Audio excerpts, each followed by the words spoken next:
Bien, entonces, como decía, por lo tanto, el problema de la crisis de 2008 y su conceptuación es importante. Las crisis, veíamos ayer también, cómo además de producir esos resultados finales tan duros o difíciles de digerir por parte de la convivencia de las sociedades económicas de nuestro tiempo, en cuanto al empobrecimiento que suponen y al paro masivo, junto a la distribución desigual de la renta, tenemos también otra cuestión importante, que es saber sus causas. Veíamos ayer que las causas tenían que ver principalmente con un problema distributivo, pero el problema distributivo a su vez dependía en gran parte de las conductas económicas, es decir, del principio básico que rige el orden económico en cuanto al móvil del lucro máximo, que dice Adam Smith, o del interés propio exclusivista, que es lo que está detrás de las conductas para motivar esa desigualdad en la distribución de la renta y de la riqueza, puesto que hay poderes desiguales y cada uno lucha por obtener la máxima ganancia, y eso produce nuevos desequilibrios. En definitiva, por lo tanto, esa problemática nos lleva a que detrás de todas las grandes crisis del capitalismo, también de las pequeñas, pero de las grandes, hay siempre una causa estructural. Estructural quiere decir que es permanente, que no es una causa esporádica, circunstancial, sino permanente. Porque si no hubiera una causa permanente en las crisis económicas del capitalismo, no se repetirían, y menos se repetirían de una forma cíclica, relativamente cíclica. Ya dije que había ciclos según distintos autores. Para Kondratiev son de 50 años, para Kitchin son de 10 años y para Juglar son de 3, 4 años. En definitiva, el problema de la repetición de las crisis nos lleva a que existen causas estructurales. Y las causas estructurales son causas, como dice su propia palabra, permanentes, que forman parte de la estructura básica del sistema.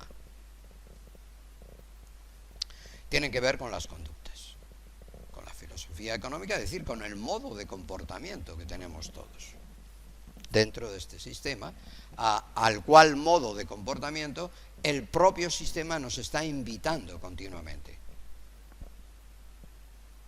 para que actuemos de esa manera. Y si no actuamos de esa manera, nos puede penalizar. Supongamos que una empresa no busca el lucro máximo, sino simplemente el bien general, el bien común. ¿Qué le pasará a esa empresa? Que si hay otra más potente que busca el lucro máximo, acabará destruyendo o absorbiendo o desapareciendo la empresa menor. Por lo tanto, es un problema también de monopolios. Ya dijimos que es un problema de poder desigual en los mercados, y ese poder desigual determina nuevas desigualdades. Por lo tanto, yo decía ayer que las tres causas estructurales que podemos definir o determinar, tres causas estructurales, son, en primer lugar, la cuestión de la conducta relativa a la filosofía económica. En la medida en que Adam Smith nos habla de ese interés propio, exclusivo y excluyente, y ese interés propio, exclusivo y excluyente se hace como factor filosófico de las conductas vigente en la sociedad, en esa medida tenemos ahí un problema de filosofía económica y por lo tanto tenemos la causa principal, originaria. Segunda causa estructural importante, el poder. El poder no solamente es conducta filosófica en un determinado sentido, sino que es que esa conducta va acompañada de un poder. Ese poder es desigual, mayor o menor. ¿Cómo se genera ese poder? Se genera a lo largo del tiempo. No surge de la nada. El poder es acumulativo. De manera que el poder de un ente económico que opera en un mercado, bajo el principio del lucro máximo filosófico, va a ser mayor o menor, pero es que va a poder acumular más poder o menos. En definitiva, esos poderes desiguales, que a su vez son resultado de un proceso histórico, es el segundo factor determinante de las causas estructurales. Segundo. Y en tercer lugar, hay otro elemento también muy importante, que es el elemento institucional. Es decir, toda una serie de estructuras organizativas, institucionales, legales, políticas, económicas, empresariales, etcétera, educativas, que abogan en la misma dirección.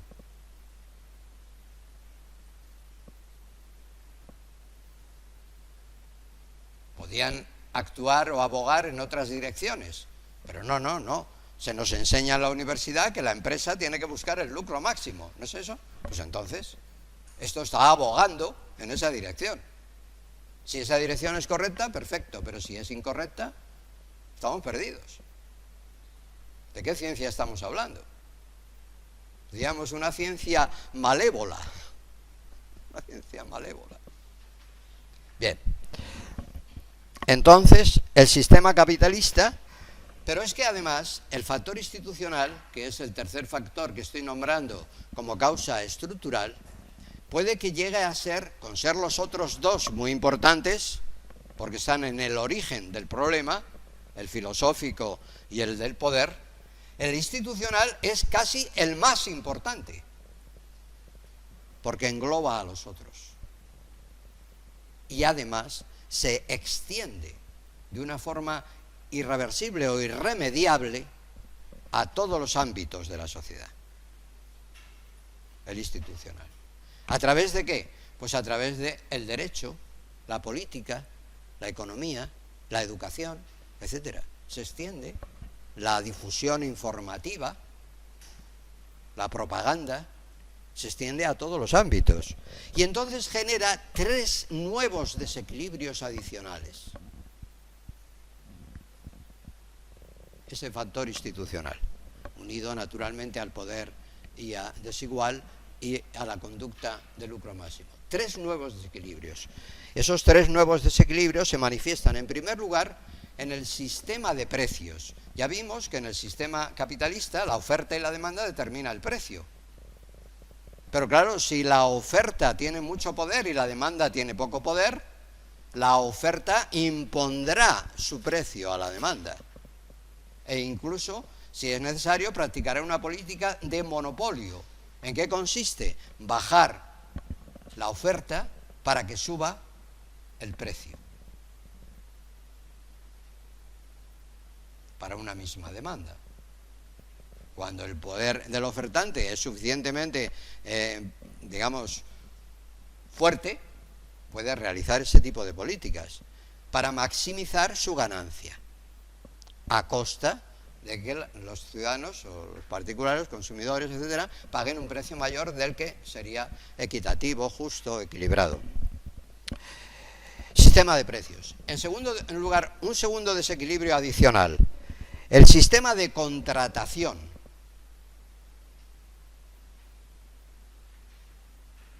Sistema de contratación institucional. Usted tiene que ir a trabajar en una empresa, tiene que firmar un contrato de trabajo. Y usted negocia con el empresario las condiciones de su contrato de trabajo. Normalmente. Puede ser. Normalmente te imponen las condiciones. Luego entonces estamos en un sistema donde el poderoso, el que tiene más poder, impone las condiciones que no tienen por qué resultar equitativas, sino que pueden ser abusivas. Por lo tanto, van a generar nuevos desequilibrios de forma autónoma en el proceso continuado de distribución de rentas y riqueza o ganancias que se vayan a generar en el seno de esa relación contractual. Pero no solamente a nivel del contrato de trabajo, que es lo que estoy explicando, sino a nivel de cualquier otro contrato. Si una empresa grande contrata con una pequeña, Mercadona contrata con sus proveedores, les impone las condiciones, les atornilla al máximo, obtiene la ganancia Mercadona, pero los proveedores se arruinan. Por poner un ejemplo. Etcétera. Luego estamos, el sistema institucional está generando nuevos desequilibrios y está actuando de manera acumulativa en un sentido distributivo cada vez menos equitativo. En tercer lugar, último desequilibrio, sería el desequilibrio relativo no solamente a toda clase de contratación y especialmente a la contratación del mercado de trabajo, o del, no me gusta decir mercado de trabajo, porque el trabajo yo no puedo considerarlo nunca un mercado, que estimaría que el trabajo es como una mercancía que se compra y se vende como cualquier otra. El trabajo es mucho más importante, es mucho más esencial, es mucho más trascendente. El trabajo es una cualidad humana, creativa, no es una mercancía, y mucho menos una mercancía cualquiera. Entonces, no me gusta decir mercado de trabajo, sino sistema de contratación del trabajo, sistema de trabajo. Un sistema es distinto de un mercado.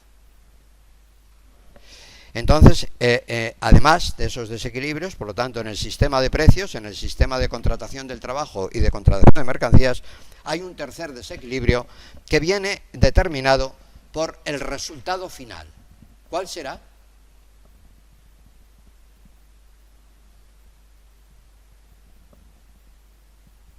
Una pésima distribución de la renta y de la riqueza, que no tiene nada que ver con un sentido equilibrado o equitativo de esa distribución. Ese es el resultado final, ¿o no?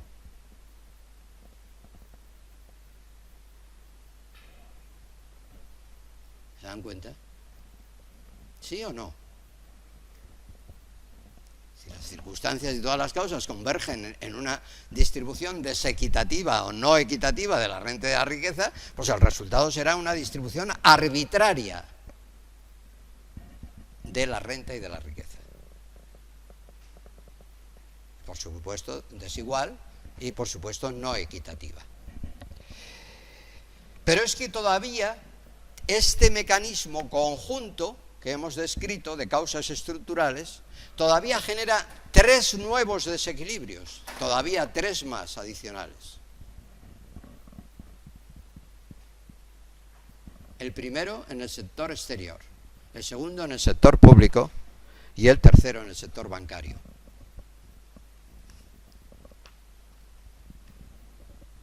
En el sector exterior, porque lo que predicamos de las empresas y del poder de las empresas en los mercados, lo podemos predicar de los países.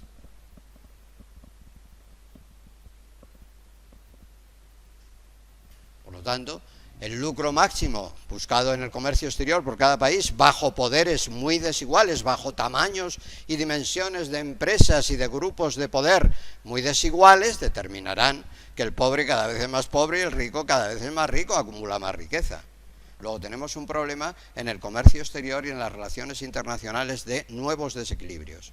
Pero es que además tenemos otro problema en el sector público, porque el sector público, practicando ese tipo de políticas y sin corregirlas en el sistema de equidad en la distribución de la renta, a través de un sistema fiscal muy justo y equilibrado que compensara todos esos mecanismos, pues entonces el sector público también contribuye, aparte que los políticos suelen gastar más de lo que ingresan, generando déficit, con lo cual, pues eso acumulado genera una deuda enorme del Estado frente a los ciudadanos o frente al exterior que todavía agrava más los desequilibrios.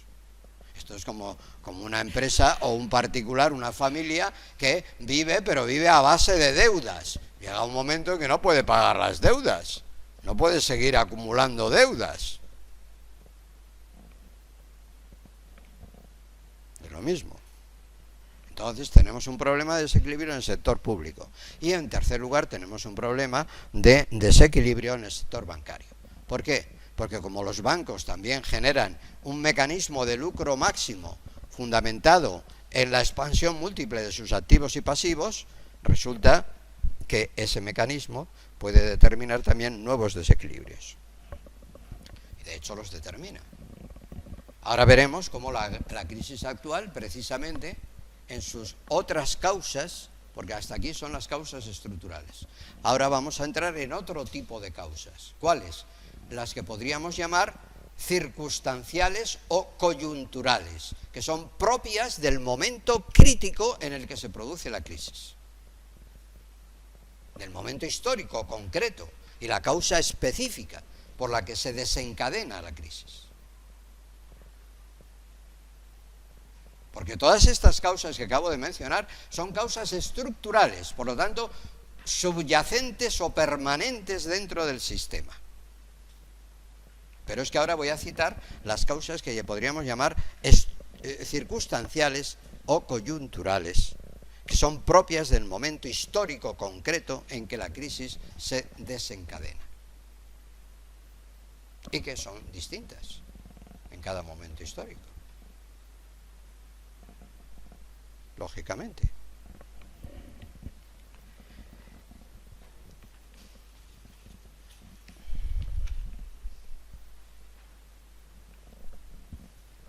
Y esas tienen que ver con el último de los desequilibrios, principalmente en este caso, en la crisis de 2008, han tenido que ver con el desequilibrio bancario.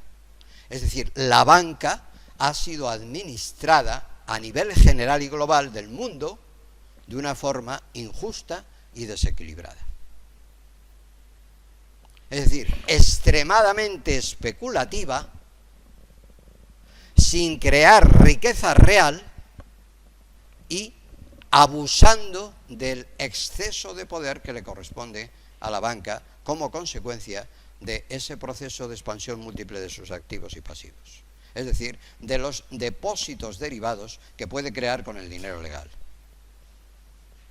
y que le permiten tener una capacidad de decisión económica y un poder mucho mayor del que corresponde a cualquier otro ciudadano o a cualquier otra empresa. Pero no olvidemos que, sin embargo, la banca, los bancos, son empresas, son sociedades anónimas, igual que los demás entes jurídico-económicos que constituyen el sistema de producción empresarial. Son empresas y tienen la misma conceptuación y características que cualquier otra sociedad anónima. Por eso este tema es crucial y por eso le dedicaremos el tema siguiente a ver en qué medida ese modelo de empresa es correcto o en qué medida ese modelo de empresa, sociedad anónima, para regir la banca y grandes y otras empresas es el ideal o correcto, el mejor modelo, o no es el mejor modelo, ni es ideal, ni es correcto.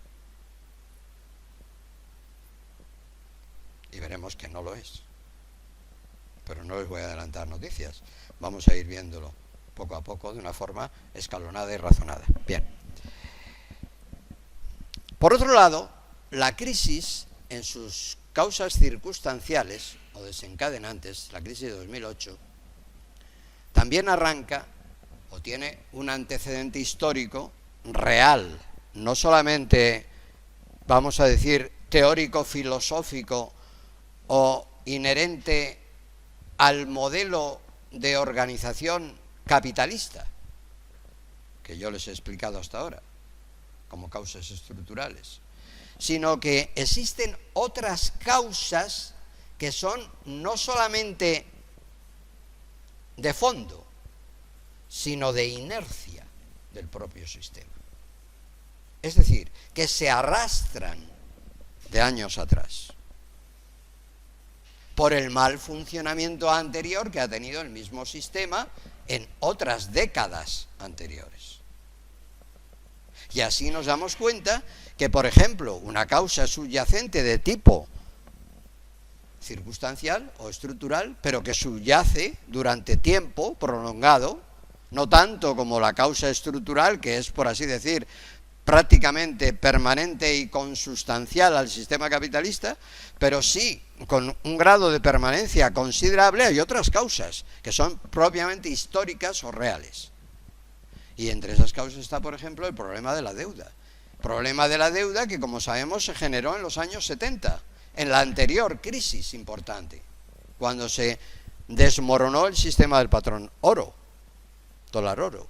Y entonces, al desmoronarse ese sistema, los países entraron en la fluctuación de sus monedas libremente, y entonces unos países, digamos, tenían más poder de influencia sobre otros. Los países ricos querían exportar, daban crédito a los países pobres para que les compraran sus exportaciones y de esa manera no paralizar la producción en sus propios territorios y en alguna medida también conseguir, por ejemplo, superar el paro masivo, Pero eso generó una deuda contraída por los países pobres que no se podía pagar. Durante los años 80 y 90 esa deuda se fue acumulando. Hubo proyectos para corregir y rectificar esa deuda y que no quebraran los bancos de los países ricos que habían concedido esos créditos a los países pobres. Pero no se solucionó totalmente. Ese problema todavía subsistía. Se inventó un mecanismo de globalización financiera, libertad de movimientos mundiales de capitales, se instituyó el sistema binario de MetaTrader 4 a nivel mundial, es decir, cualquier persona y toda la banca mundial podía en tiempo real, a través de Internet, realizar operaciones de compra y venta de monedas, etcétera. Eso supuso una expansión de la masa monetaria mundial enorme, pero algo así como tengo aquí previsto unas cantidades del orden de 30 veces el producto mundial, el volumen financiero, 30 veces el producto mundial, pero el problema seguía subyacente. Lo que pasa es que envuelto en una nebulosa enorme y globalizada, con lo cual era muy difícil determinar dónde estaba el problema. De hecho, durante los años 90 hubo crisis de países, crisis en el sudeste asiático, ya lo he dicho varias veces, Tailandia, Singapur, Indonesia, Turquía, Rusia e incluso Argentina. Son países muy significativos que entraron en crisis en distintas áreas geográficas y continentes. Pero, bueno, mal que bien salieron de esos problemas, y el problema global subsistía. Es decir, había bancos que tenían créditos impagables, importantes. Entonces se ideó una fórmula para, digamos, de alguna manera diluir. Diluir es, en el fondo, engañar. Si yo tengo muchos productos tóxicos impagables en mis activos bancarios y logro venderlos y colocárselos a otros,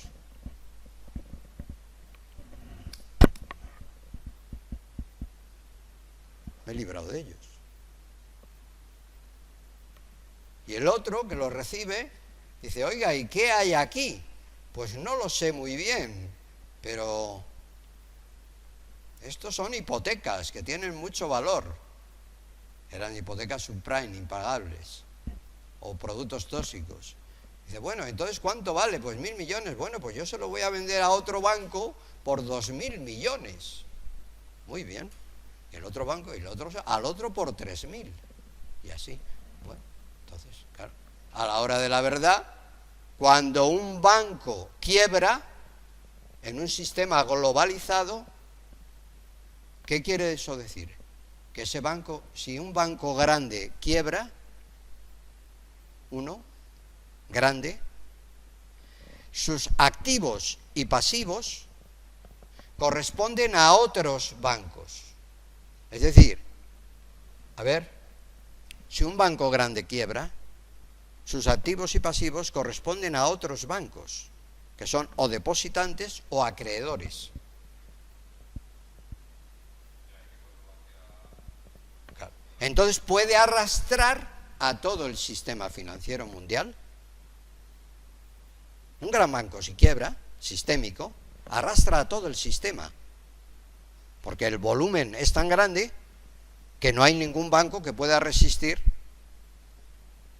Todos los bancos, hoy en día, y esto implica, está en relación también con el famoso tema de la expansión de activos y pasivos bancarios, la primera pregunta del examen, todos los bancos pueden entrar en quiebra en cualquier momento. ¿Por qué? Porque todos los bancos actúan con un dinero derivado hipotético, que no es real, que son sus depósitos derivados. dinero cuasi legal, pero no dinero legal. Como ese dinero cuasi legal se mueve como si fuera dinero legal, pero en realidad es un múltiplo grande del dinero legal, resulta que si aparece la desconfianza en el sistema, todos los depositantes acuden a sus bancos a retirar sus fondos. Pero entonces es cuando se pone de manifiesto que no hay dinero legal para que todos retiren sus fondos, porque la mayoría de esos depósitos son derivados.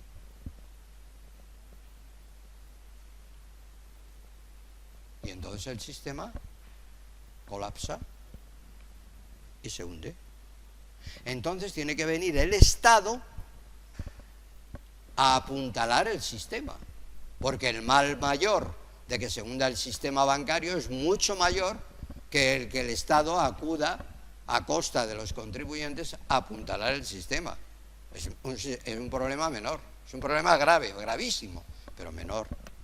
El problema mayor no se ha dado, porque se pondría la hecatombe total del capitalismo. Dígame.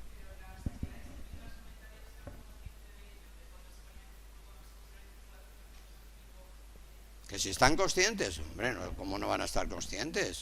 Todos los expertos lo saben perfectamente.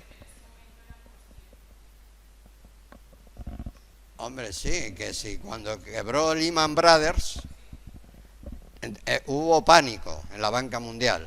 Por supuesto, algunos que sabemos de qué funciona eso, fuimos al banco a retirar nuestros depósitos, pero otros que no lo saben, pues no lo irían. Y como el Estado dijo que garantizaba la totalidad de los depósitos, entonces la gente se quedó quieta, pero eso es simplemente una táctica disuasoria, no es real. El Estado no está capacitado tampoco para garantizar la totalidad, porque eso significaría que el Estado emite una cantidad de dinero equivalente a la totalidad de los depósitos derivados, y entonces eso significaría una inflación galopante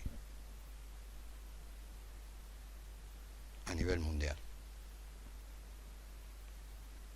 Luego el Estado, aunque diga que garantiza, no lo garantiza de una forma efectiva. Lo que pasa es que es disuasorio, en la medida en que la gente dice, oiga, si me lo garantiza el Estado, pues ya no voy al banco a retirar mi dinero.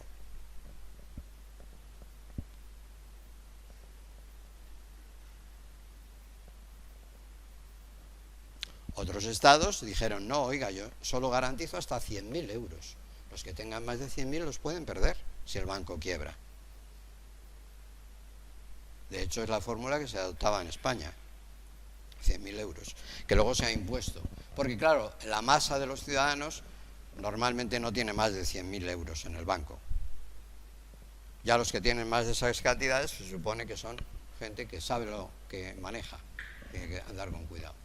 Tiene que tener varias cuentas en varios bancos. Si usted tiene 500.000 euros, pues tenga 5 bancos con 100.000 euros en cada uno. Entonces tiene garantizados los 500. Pero si tiene los 500 en un banco y ese banco quiebra, va a perder 400. 400.000 euros. Esto significó que con motivo de la quiebra de Lehman Brothers, producida, como saben ustedes, el día...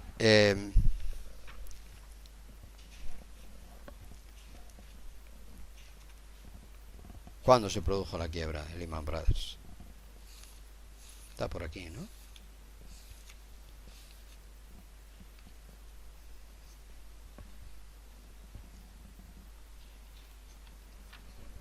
El 14 de septiembre del año 2008, 14 de septiembre del año 2008, muchas gracias por ayudar, se me había a mí ido el día, pues con motivo de la quiebra de Lehman Brothers, entonces se pusieron de manifiesto un gran banco de negocios norteamericano que había muchos problemas en otros muchos bancos.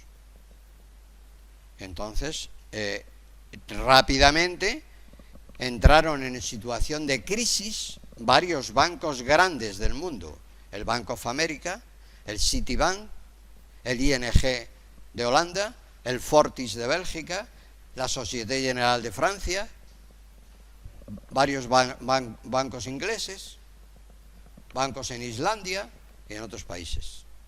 Entonces, esa gran crisis determinó que muchos bancos tenían en sus activos productos tóxicos que no valían nada y estaban valorados en un valor determinado. Si no valían nada y estaban valorados, quiere decir que sus deudas eran mayores que sus activos. Luego, si un banco tiene más deudas que activos, está en quiebra. Porque parte de los activos no valían nada. Para ayudar a esos bancos que estaban en quiebra y que no cundiera el pánico y todos los depositantes fueran a decir, oiga, si el banco está en quiebra, yo tengo que ir a retirar mi dinero rápidamente, porque si no, llegó el último y no retiro nada. Porque el banco solo tiene de sus depósitos un porcentaje en dinero real. Lo demás,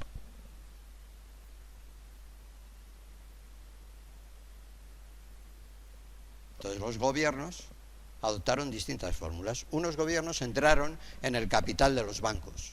Dijeron, no, este banco me lo quedo yo, el Estado, y ahora se va a administrar como Dios manda. Y entonces pasó a ser la propiedad del banco, las acciones, del Estado. En Inglaterra, por ejemplo. Otros bancos adoptaron otras fórmulas. Además de esto, quebraron grandes empresas hipotecarias que se dedican a movilizar bonos sobre la base de las hipotecas. Bonos que se compran y venden en los mercados. Por ejemplo, las grandes sociedades norteamericanas Fannie Mae y Freddie Mac, así como la aseguradora internacional norteamericana AIG, entraron en quiebra. Con unos agujeros, agujero quiere decir que el valor del activo es menor que el del pasivo, del orden del 30, del 50% de sus cifras de activo. 30-50%. ¿Se da cuenta? Puede ser impresionante.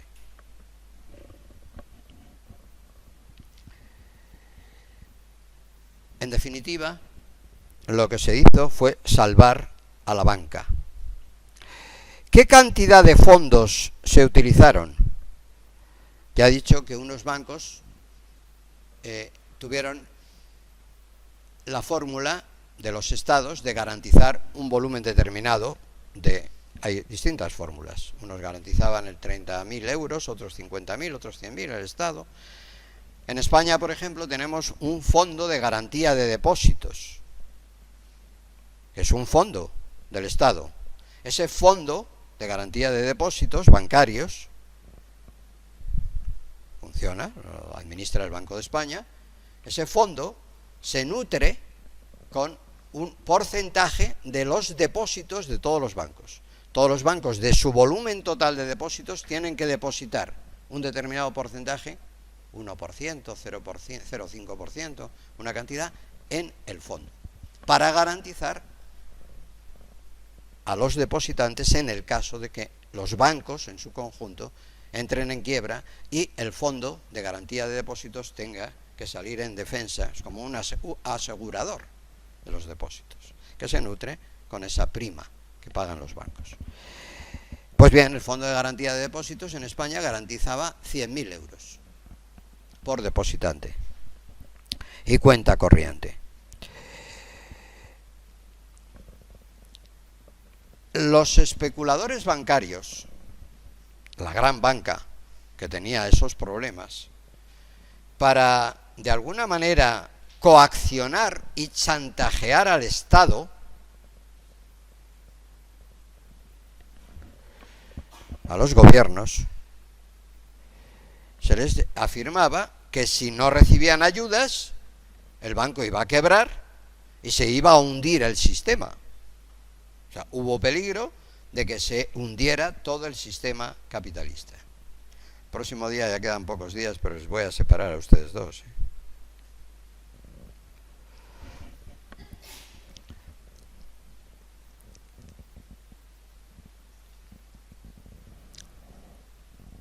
¿Cuál es el resultado? Pues el resultado es que los contribuyentes, los ciudadanos simples y corrientes, ustedes y yo, todos nosotros, pagamos la crisis 2 veces. 2 veces. Una vez para que se produzca. Mientras la crisis se va acumulando con sus problemas, los bancos van vendiendo productos tóxicos,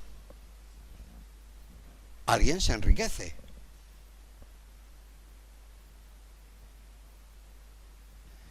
Cuando ya se ha enriquecido y estalla el problema, y amenaza de quiebra y pánico, entonces, quieto, esto hay que arreglarlo. Pero ya se ha enriquecido alguien con ese negocio sucio, por así decir. Y entonces ahora viene el Estado y dice, un momento, como los recursos son los que son, los impuestos, yo tengo que salvar a estos bancos, entonces ya no puedo atender a la educación, no puedo atender a la sanidad, no puedo atender, porque yo no tengo más recursos, son los que tengo, ahora los tengo que dedicar a este problema que me ha surgido inminente, perentorio y urgente, luego lo otro lo tengo que relegar. ¿Eso qué significa? Significa un daño, un empobrecimiento general para la población o aumento de impuestos que también van a pagar los mismos contribuyentes por segunda vez. Bueno, pero esto es lo que hay.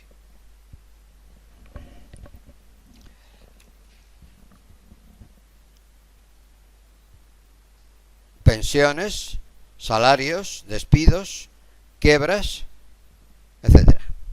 En definitiva, una gran recesión económica, una gran crisis que va a generar 3 problemas. Empobrecimiento general de todos, mala y pésima, todavía peor, distribución de la renta y de la riqueza, unos van a pagar mucho más que otros, dependiendo del poder y la posibilidad que cada uno tenga según su posición, y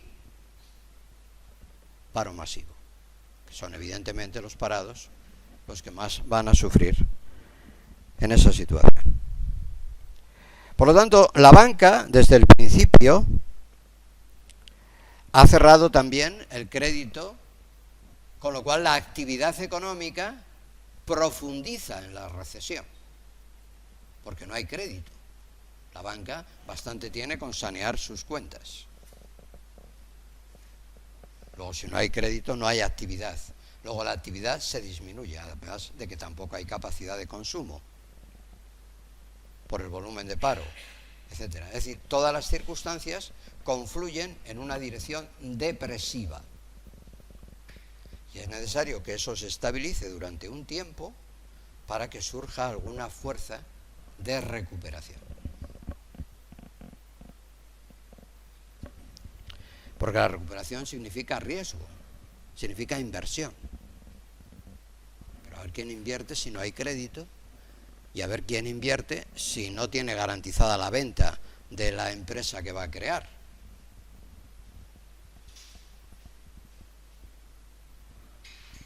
Entonces se hacen leyes de emprendedores. Todos ustedes tienen que ser empresarios, emprendedores. Grandes o pequeños, pero al fin y al cabo emprendedores. Tienen que emprender algo con propia iniciativa. Creando de la nada, de donde no hay. Hay que agudizar la mente para crear. Y buscar dónde están los puntos estratégicos que permitan a cada uno. Por otro lado, el problema financiero mundial, del que hablábamos al principio, que se arrastraba desde la década de los 70, no ha hecho más que agravarse. De hecho, sigue agravándose. Porque ¿saben ustedes cuál es el coste conjunto que ha supuesto al conjunto del área europea y americana, norteamericana, salvar la banca? Aproximadamente 15.000 millones, perdón, 15 billones, 15 billones de dólares. Eso es aproximadamente 15 billones, 5 veces el Producto Mundial.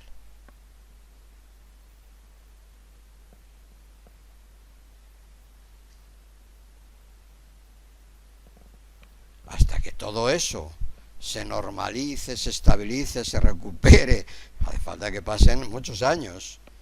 Llevamos 8 o 10 años de crisis ya, ¿no? 9 años de crisis, 7 y pico, 9, 8 y pico, 9. Todavía yo creo que nos queda un par de años para que verdaderamente se salga de la crisis. Por lo menos va a durar 10 años. El peligro es que antes de que se acabe la recuperación entremos en otra crisis. Porque claro, las causas subyacentes de las que hemos hablado al principio, esas siguen ahí. Nadie ha modificado las causas. Luego, si siguen ahí, están trabajando para que venga otra crisis. ¿Se dan cuenta? ¿Se dan cuenta o no? Las causas estructurales siguen.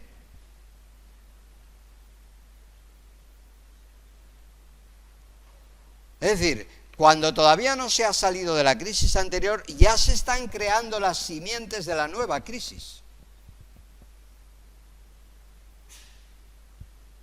En sus aspectos estructurales. Lucro máximo, poder desigual, sistema institucional desequilibrado, legislación contractual, etcétera, problemas de balanza de pagos, problemas del sector público, problemas bancarios, todo lo que hemos dicho. ¿Se dan cuenta?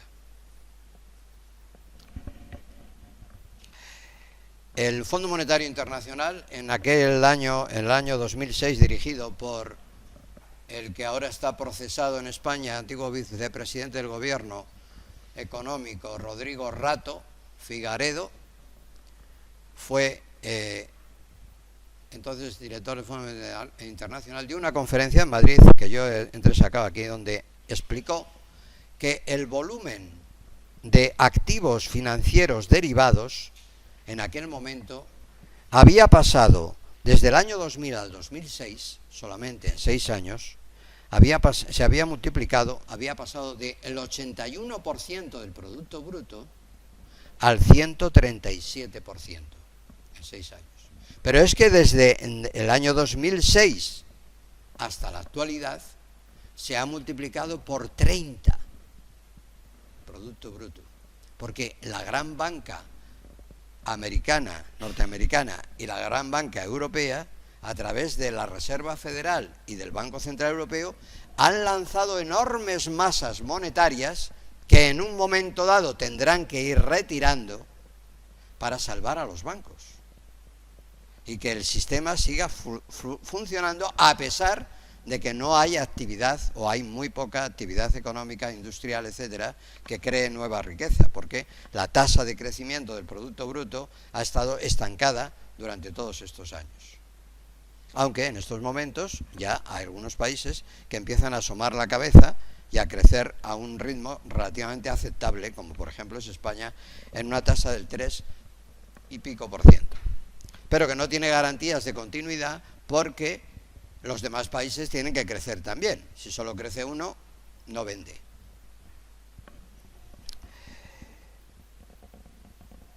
$15 billones aproximadamente, esas cantidades.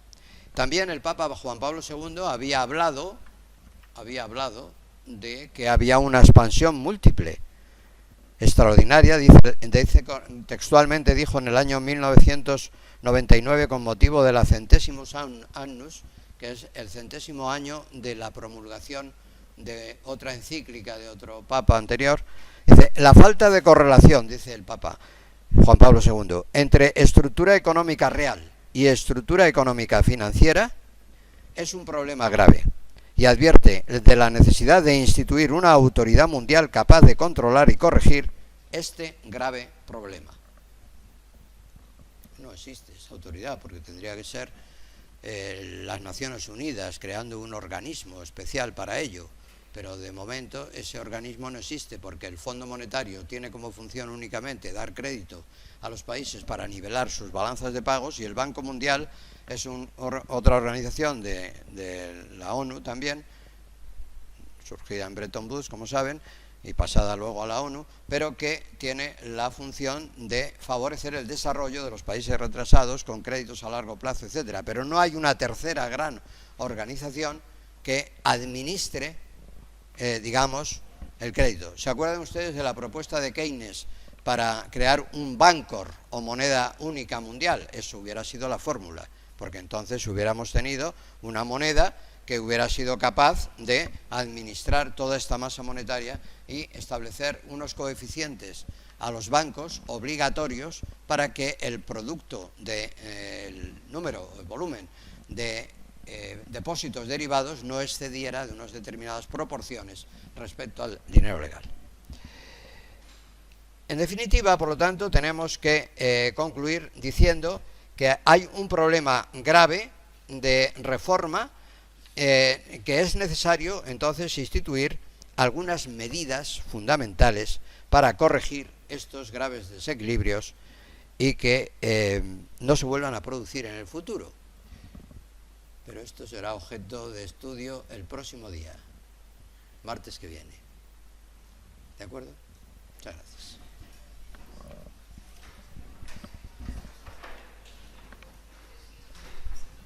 Dígame. Sí, esto que me lo ha pedido un compañero y he quedado en dárselo a aquel, pero ahora usted póngase en contacto con él, y se lo lleva y se ponen en contacto.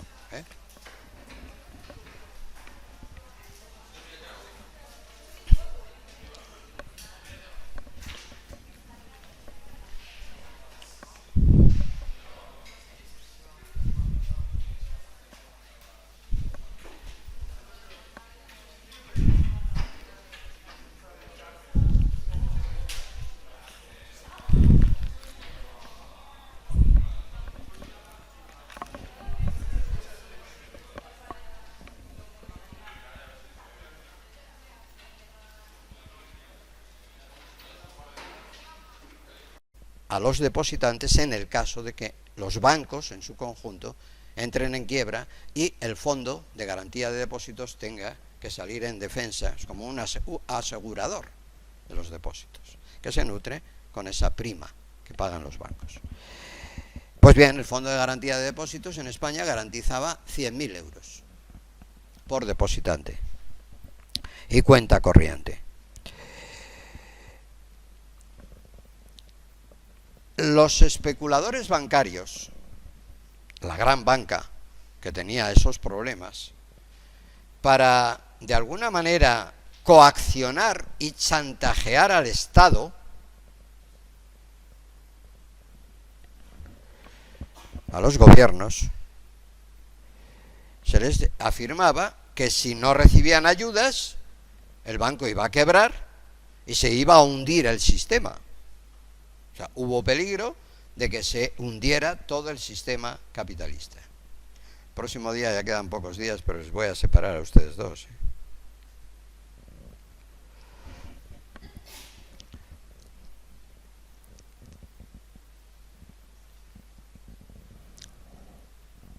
¿Cuál es el resultado? Pues el resultado es que los contribuyentes, los ciudadanos simples y corrientes, ustedes y yo, todos nosotros, pagamos la crisis 2 veces. 2 veces. Una vez para que se produzca.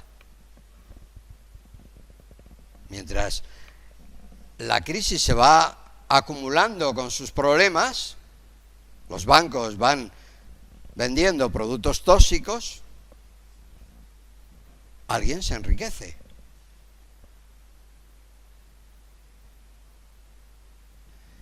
Cuando ya se ha enriquecido y estalla el problema, y amenaza de quiebra y pánico, entonces, quieto, esto hay que arreglarlo.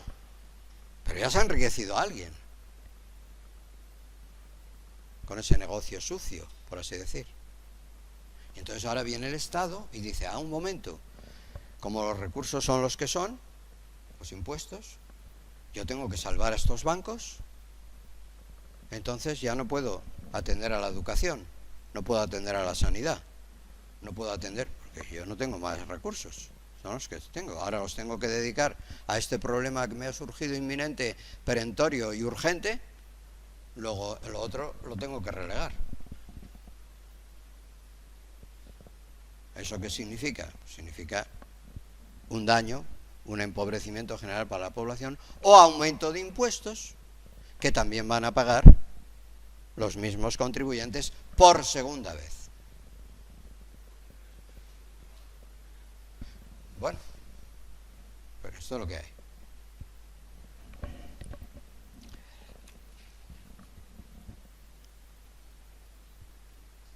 Pensiones, salarios, despidos, quiebras, etcétera.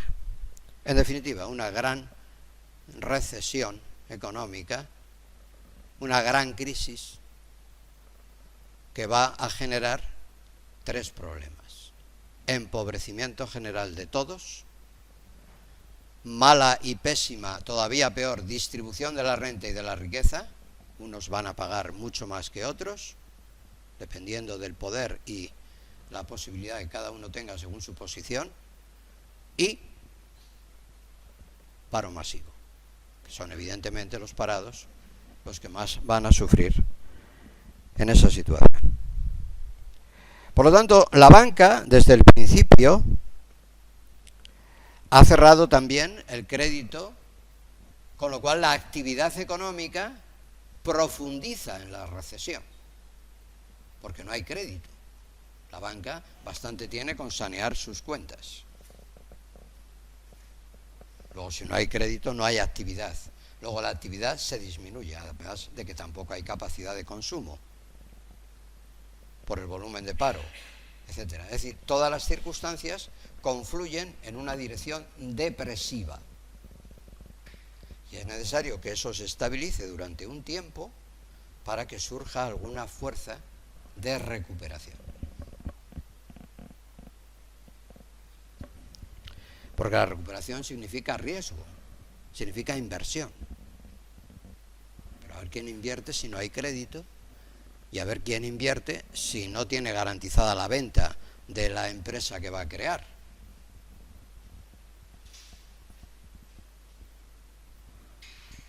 Entonces se hacen leyes de emprendedores. Todos ustedes tienen que ser empresarios, emprendedores. Grandes o pequeños, pero al fin y al cabo emprendedores. Tienen que emprender algo con propia iniciativa. Creando de la nada, de donde no hay. Hay que agudizar la mente para crear. Y buscar dónde están los puntos estratégicos que permitan a cada uno. Por otro lado, el problema financiero mundial, del que hablábamos al principio, que se arrastraba desde la década de los 70, no ha hecho más que agravarse. De hecho, sigue agravándose. Porque ¿saben ustedes cuál es el coste conjunto que ha supuesto al conjunto del área europea y americana, norteamericana, salvar la banca? Aproximadamente 15 billones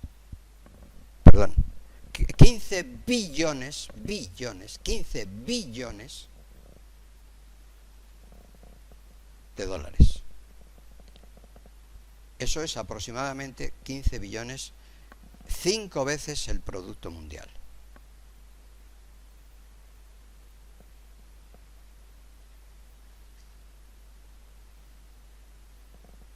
Hasta que todo eso se normalice, se estabilice, se recupere, hace falta que pasen muchos años.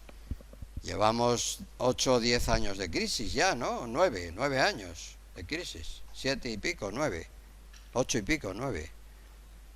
Todavía yo creo que nos queda un par de años para que verdaderamente se salga de la crisis. Por lo menos va a durar 10 años.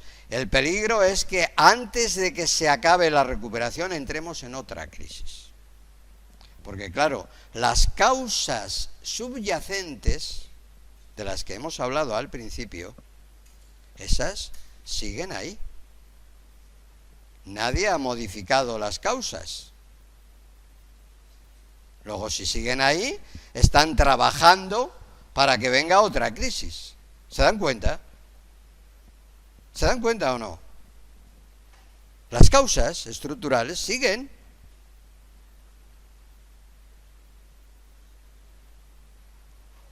Es decir, cuando todavía no se ha salido de la crisis anterior, ya se están creando las simientes de la nueva crisis. En sus aspectos estructurales. Lucro máximo, poder desigual, sistema institucional desequilibrado, legislación contractual, etcétera, problemas de balanza de pagos, problemas del sector público, problemas bancarios, todo lo que hemos dicho. ¿Se dan cuenta? El Fondo Monetario Internacional, en aquel año, en el año 2006, dirigido por el que ahora está procesado en España, antiguo vicepresidente del gobierno económico, Rodrigo Rato Figaredo, fue entonces director del Fondo Monetario Internacional, dio una conferencia en Madrid, que yo he entresacado aquí, donde explicó que el volumen de activos financieros derivados en aquel momento había pasado desde el año 2000 al 2006, solamente en 6 años, se había multiplicado, había pasado del 81% del Producto Bruto al 137% en 6 años. Pero es que desde el año 2006 hasta la actualidad se ha multiplicado por 30 Producto Bruto, porque la gran banca americana, norteamericana y la gran banca europea, a través de la Reserva Federal y del Banco Central Europeo, han lanzado enormes masas monetarias que en un momento dado tendrán que ir retirando para salvar a los bancos y que el sistema siga funcionando a pesar de que no haya actividad o hay muy poca actividad económica, industrial, etcétera, que cree nueva riqueza, porque la tasa de crecimiento del Producto Bruto ha estado estancada durante todos estos años. Aunque en estos momentos ya hay algunos países que empiezan a asomar la cabeza y a crecer a un ritmo relativamente aceptable, como por ejemplo es España, en una tasa del 3 y pico %. Pero que no tiene garantías de continuidad porque los demás países tienen que crecer también. Si solo crece uno, no vende.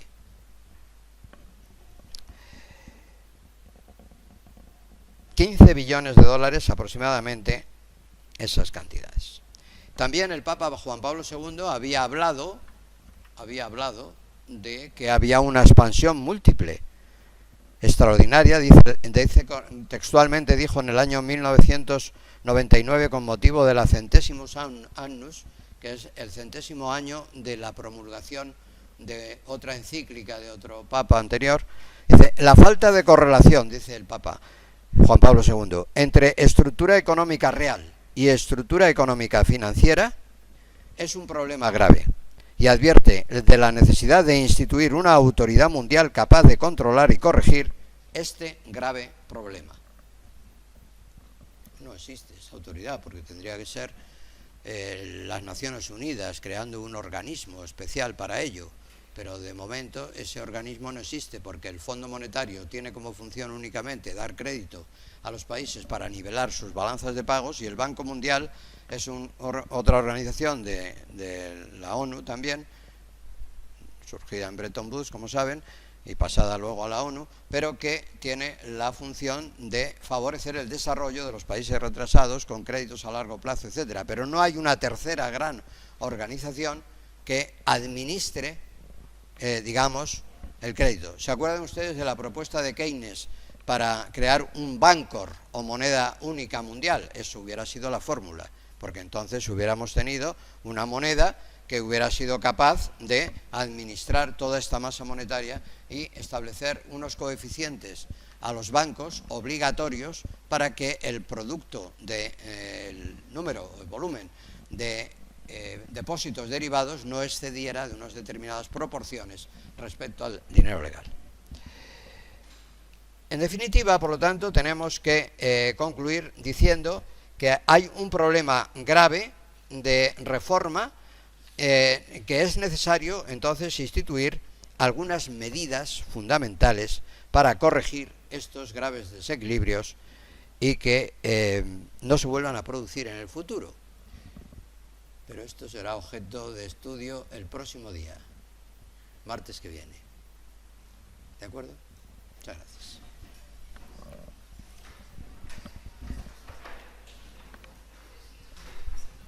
Dígame.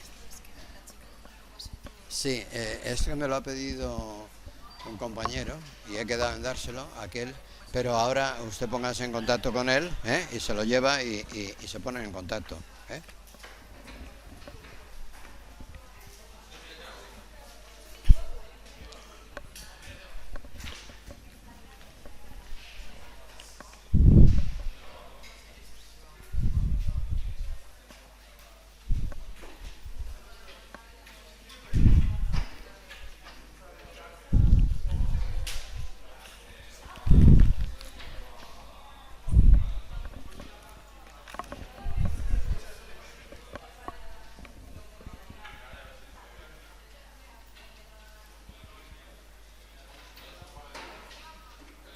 Etcétera, que cree nueva riqueza, porque la tasa de crecimiento del Producto Bruto ha estado estancada durante todos estos años. Aunque en estos momentos ya hay algunos países que empiezan a asomar la cabeza y a crecer a un ritmo relativamente aceptable, como por ejemplo es España, en una tasa del 3 y pico %. Pero que no tiene garantías de continuidad porque los demás países tienen que crecer también. Si solo crece uno, no vende.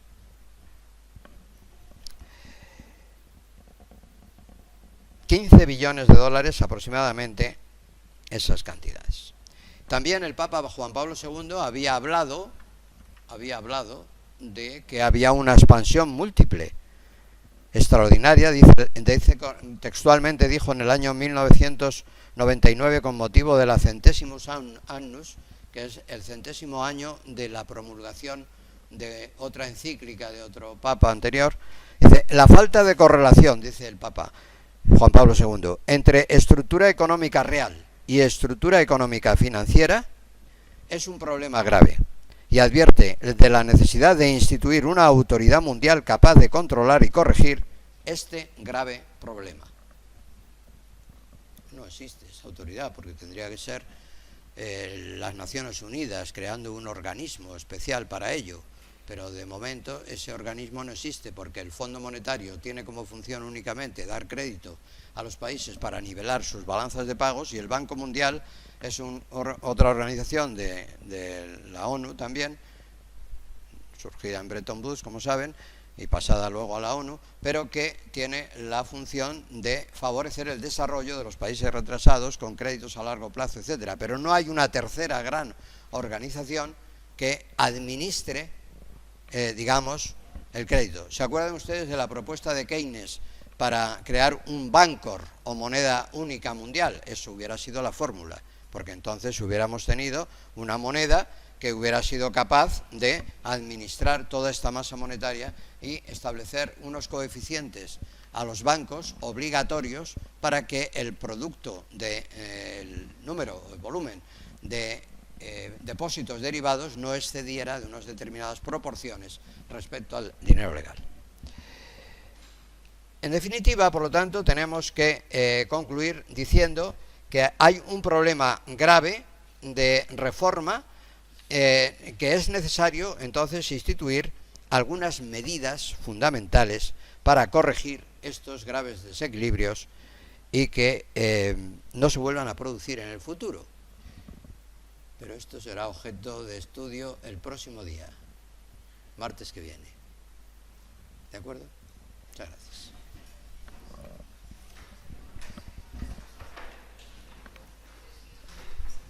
Dígame. Sí, es que me lo ha pedido un compañero y he quedado en dárselo a aquel, pero ahora usted póngase en contacto con él, y se lo lleva y se ponen en contacto. ¿eh?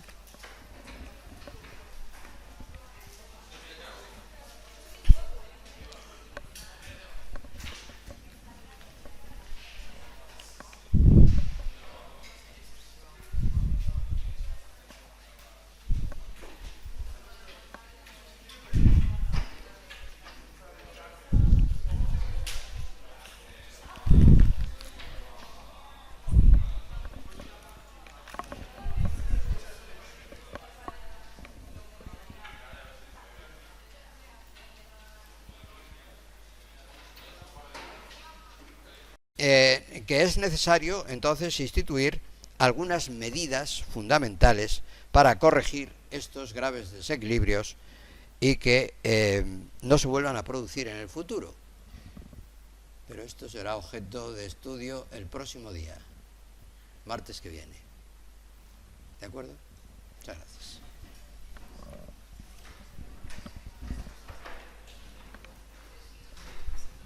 Dígame. Sí, es que me lo ha pedido un compañero y he quedado en dárselo a aquel, pero ahora usted póngase en contacto con él, y se lo lleva y se ponen en contacto. ¿eh?